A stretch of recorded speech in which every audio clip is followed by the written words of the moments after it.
আগের দিন আমরা সলিড স্টেটটা স্টার্ট করেছিলাম তো, এবারে নরমালি সলিড স্টেট থেকে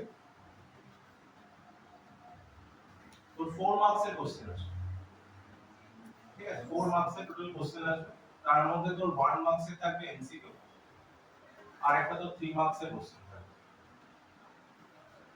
দুটো কোশ্চেন সলিড স্টেট থেকে। একটা থাকবে 1 মার্কসের এমসিকিউ, আর একটা থাকবে 3 মার্কসের কোশ্চেন। আর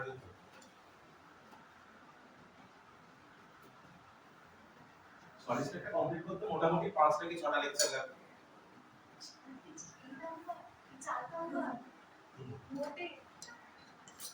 ফার্স্ট টাইম 6টা লাগবে, কিন্তু চ্যাপ্টারটা খুব ইজি, অনেকটা ইজি, খুব একটা কমপ্লিকেটেড না, মনে রাখতে কিছু হচ্ছে না, একটু জাস্ট ইমাজিনেশন দরকার, তাহলে জিনিসটা খুব ইজি।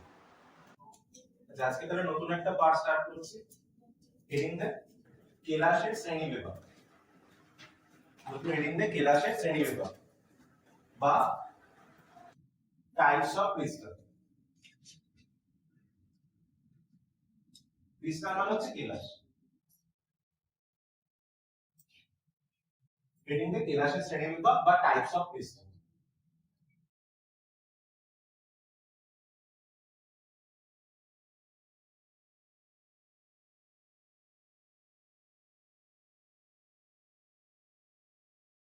ক্রিস্টাল ড্র করি, যে তিনটে অ্যাক্সিস আমি দিয়ে দিয়েছি, এক্স ওয়াই আর জেড, ঠিক আছে? তিনটে অ্যাক্সিস দেওয়া আছে, এক্স ওয়াই আর জেড। আমি ধরে নিচ্ছি এক্স অ্যাক্সিস বরাবর, এক্স অ্যাক্সিস বরাবর এই যে সমান্তরিকটা আছে বা ঘন সমান্তরিক আছে, তার যে বাহুর দৈর্ঘ্য এক্স অ্যাক্সিস বরাবর, এই দৈর্ঘ্যটাকে আমি ধরে নিচ্ছি স্মল এ। ওয়াই অ্যাক্সিস বরাবর যে দৈর্ঘ্যটা সেটাকে আমি ধরে নিচ্ছি স্মল বি, আর জেড অ্যাক্সিস বরাবর যে দৈর্ঘ্যটা সেটাকে ধরে নিচ্ছি স্মল সি, ঠিক আছে? এক্স অ্যাক্সিসের একেবারে মানে বলতে পারিস এটা হচ্ছে একটা ওয়াই জেড যে প্লেনটা আছে সেটা হচ্ছে এক্স অ্যাক্সিসের সাথে লম্ব।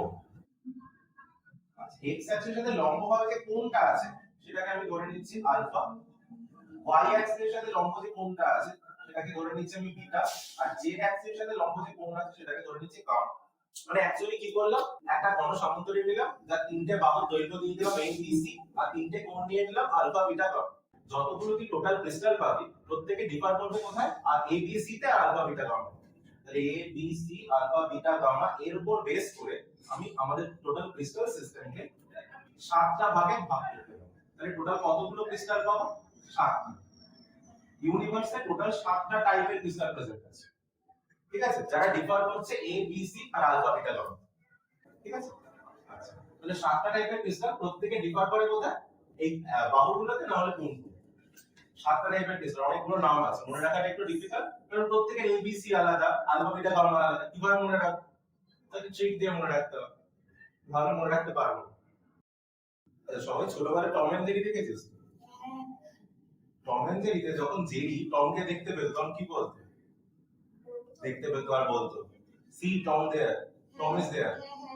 তো সেই ট্রিকটাকে আমি কাজে লাগাবো 7টা ক্রিস্টালের নাম মনে রাখার জন্য। তাহলে টোটাল 7টা টাইপের ক্রিস্টাল পাওয়া যায়, প্রত্যেকে ডিফার করে এ বি সি আর আলফা বিটা গামা। আর ক্রিস্টালের নামগুলো মনে রাখবো আমি একটা ট্রিক দিয়ে, একটা ট্রিক ইউজ করে আমি ক্রিস্টালের নামগুলো মনে রাখবো। ট্রিকটা কি? সেই টম এন্ড জেরি কথাটা, see Tom there, see Tom there. See for cubic বা ঘন,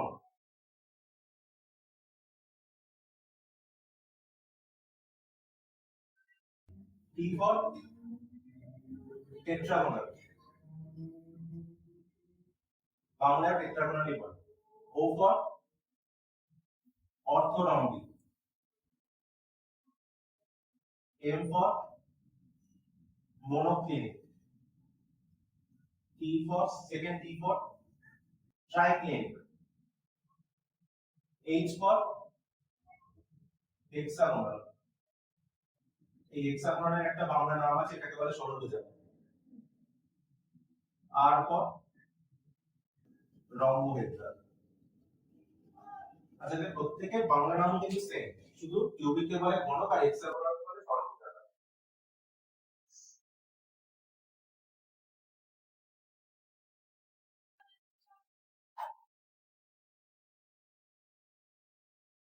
ঠিক আছে, এটা প্রত্যেকে ডিফার করছে কিসে, এ বি সি তে আর আলফা বিটা তে।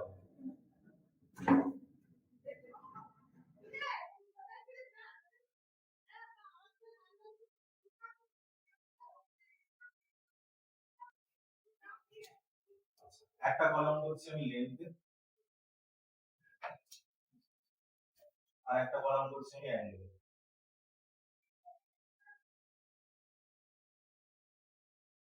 লেখা হয়ে গেছে, একটা কলাম করলাম আমি লেন্থে, আর একটা কলাম করলাম আমি অ্যাঙ্গেলে। ফার্স্ট যেটা কিউব আছে আমার, কিউবের ক্ষেত্রে নরমালি আমাদের সমান মনে আছে, এ বি আর সি তিনটে বাহু কিন্তু সমান, এটাই লিখছি, A equals to B equals to C, সমান মনে আছে। প্রথমে যেটা লিখলাম সেম হবে আমার লাস্টেরটার ক্ষেত্রে, লম্ব ভেক্টরের ক্ষেত্রে, A equals to B equals to C, ঠিক আছে। সেকেন্ডটা টেট্রাগন, এক্ষেত্রে কি পেয়েছিলাম, a equals to b equals to c, এর ক্ষেত্রে আমরা জাস্ট একটা বাহু আলাদা, a equals to b not equals to c, ঠিক আছে। সিমিলারলি লাস্টের আগেরটার ক্ষেত্রে হয়, মনে রাখবো। আর মাঝখানে যারা তিনজন আছে প্রত্যেকের একই প্রপার্টি, এখানে কটা বাহু আলাদা ছিল, একটা বাহু, এর ক্ষেত্রে কটা বাহু আলাদা, প্রত্যেকেই এক।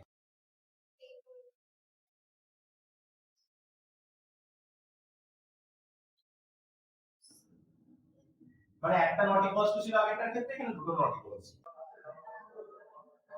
তাহলে আমরা কি পেলাম, যে ফার্স্ট এটার ক্ষেত্রে কিউবিকের ক্ষেত্রে a equals to b equals to c, আর লাস্ট এটার ক্ষেত্রে সেম। সেকেন্ডটার ক্ষেত্রে আর সেকেন্ড লাস্টটার ক্ষেত্রে সেম, আর মাঝখানে তিনজনের ক্ষেত্রে মনে রাখতে অসুবিধা হবে না, এখানে কোন সবকটা ইকুয়াল, সেকেন্ডটার ক্ষেত্রে একটা তো নট ইকুয়াল টু সাইন আছে, আর পরের তিনটের ক্ষেত্রে পুরো সবকটাই নট ইকুয়াল টু সাইন আছে। আর এটার সাথে লাস্টেরটা আছে, সেকেন্ডটার সাথে সেকেন্ড লাস্টেরটা আছে, বাকি বাকি তিনটে, ঠিক আছে, মনে রাখতে অসুবিধা হবে না। এবার অ্যাঙ্গেল, প্রথমটার ক্ষেত্রে আমরা সবাই জানি alpha equals to beta equals to gamma equals to 90, ঠিক আছে। সেকেন্ডটার ক্ষেত্রেও সেম, থার্ডটার ক্ষেত্রেও সেম। তাহলে প্রথম তিনজনের ক্ষেত্রে আমার অ্যাঙ্গেল সেম, প্রথম তিনজনের ক্ষেত্রে alpha equals to beta equals to gamma equals to 90, প্রথম তিনজনের ক্ষেত্রে আমার অ্যাঙ্গেল সেম। করতে গিয়ে আছে মনোক্লিনিক, করতে গিয়ে আছে মনোক্লিনিক, মনো নামটা আমাকে মনে করাবে, নামের মধ্যে কি আছে, মনো, একটা, একটা মানে একটা কোণ আলাদা, একটা অ্যাঙ্গেল আলাদা, ঠিক আছে। তাহলে alpha equals to gamma equals to 90 degree not equals to beta, একটা কোণ আলাদা, ঠিক আছে। আচ্ছা তারপরে কি আছে, ট্রাইক্লিন, নামের মধ্যে আছে ট্রাই, এটা আমাকে মনে করাবে তিনটে কোণই আলাদা,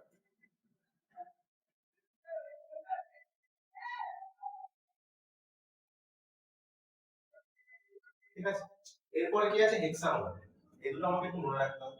হেক্সাগন, হেক্সাগনের ক্ষেত্রে কি হয়, alpha equals to beta equals to 90 degree আর গামা ইকুয়ালস টু 120 ডিগ্রি। কিছুদিন পর হেক্সাগোনাল স্ট্রাকচারটা আমরা দেখব, তখন বুঝতে পারবে কিউব আর হেক্সাগন মনে রাখা শুরু। হেক্সাগনের ক্ষেত্রে দুটো অ্যাঙ্গেল 90 হয়, একটা হয় 120 ডিগ্রি। কিছুদিন পর হেক্সাগোনাল স্ট্রাকচারটা দেখব। আর রম্ব ভেক্টরের ক্ষেত্রে alpha not equals to beta not equals to gamma not equals to 90,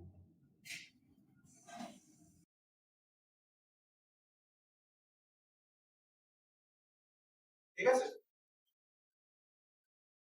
মনে রাখা যাবে। আর এখান থেকে কি বলতো, অনেক সময় একটা এমসিকিউ, এমসিকিউ তে কি হয় বলুন, মনোক্লিনিকের ক্ষেত্রে কোনটা কি, এ বি সি ইকুয়ালস তিনজনের সমান, তিনজনের আলাদা, অনেক সময় একটা এমসিকিউ, সেই জন্য এই পার্টটা করে দিন, এই পার্টটা মনে রাখা যায় না সব, ট্রিক দিয়ে মনে রাখলে কম্পিটিটিভ এক্সাম অনেক সময় দেখেছি এই টাইপের এমসিকিউ দিয়ে দেয়, যে কোনো একটা সিস্টেম দিয়ে দিল ট্রাইক্লিনিং, বলে এর ক্ষেত্রে কোন প্রপার্টিটা ঠিক। তো বোর্ডস এর এক্সামে ম্যাক্সিমাম তো একটা এমসিকিউ দিতে পারে, যদি মনে হয় একটু হেভি পার্ট মনে রাখা যাচ্ছে না, ছেড়ে দিতে পারিস, ঠিক আছে। নেক্সট হেডিংটা প্যাকিং দক্ষতা বা প্যাকিং এফিসিয়েন্সি, প্যাকিং দক্ষতা বা প্যাকিং এফিসিয়েন্সি।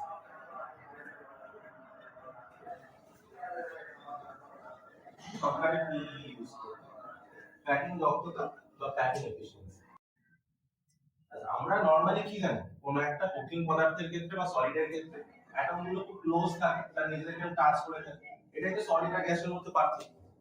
তার মানে সলিডের ক্ষেত্রে আমি বলতে পারি এই অ্যাটম গুলো নিজেদের মধ্যে প্যাকড অবস্থায় থাকে। প্যাকড কথাটার মিনিং বুঝিস তো, তোমরা এটা খুব কাছাকাছি এমন ভাবে থাকে যে তাদের মধ্যে মানে ফাঁকা জায়গাটা মিনিমাম, একদম প্যাকড অবস্থায় থাকে। সেই জন্য সলিডের ক্ষেত্রে একটা নতুন টার্ম নিয়ে এলো প্যাকিং এফিসিয়েন্সি বা কি। এবারে প্যাকিং এফিসিয়েন্সি বলতে কি বোঝো? প্যাকিং এফিসিয়েন্সি বাংলাটা কি বলবো? প্যাকিং দক্ষতা। প্যাকিং দক্ষতা দক্ষতা দক্ষতা প্যাকিং এফিসিয়েন্সি বা প্যাকিং দক্ষতা। এবারে প্যাকিং এফিসিয়েন্সি বলতে কি বোঝায়? প্যাকিং এফিসিয়েন্সি অ্যাকচুয়ালি তো বোঝাচ্ছে এই যে পুরো একক কোষটা, এই পুরো একক কোষে টোটাল আয়তনটার মধ্যে কতটা আয়তন আমার অ্যাটমগুলো রয়েছে। তার মানে প্যাকিং এফিসিয়েন্সি তো অ্যাকচুয়ালি সিগনিফাই করছে যে টোটাল ক্রিস্টালটার মধ্যে বা টোটাল ইউনিট সেলের মধ্যে কতটা পোরশন তোর অ্যাটম দ্বারা অধিকৃত। ঠিক আছে, বুঝতে পারলে জিনিসটা? তাহলে প্যাকিং এফিসিয়েন্সি ডেফিনিশন কি লিখতে পারি? ডেফিনিশন লিখতে পারি যে packing efficiency equals to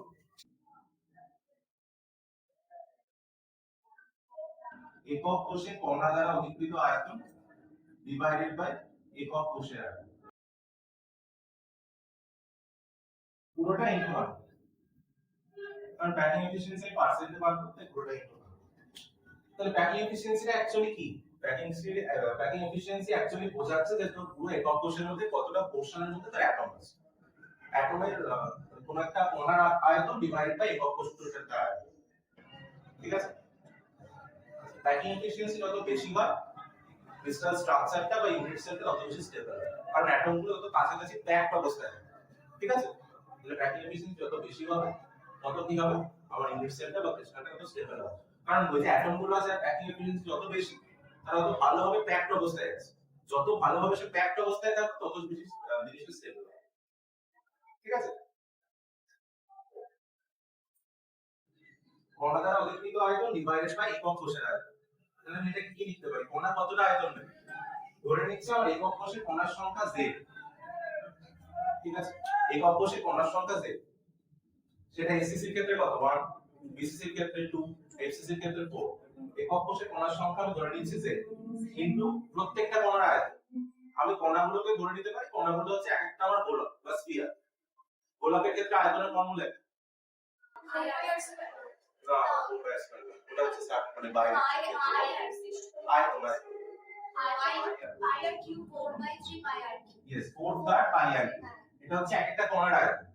z বলছে যে কতগুলো কণা আছে, 4/3 pi r cube বলছে এক একটা কণার আয়তন। তাহলে এটা actually z 4/3 pi r cube হচ্ছে কণা দ্বারা অধিকৃত আয়তন। ঠিক আছে,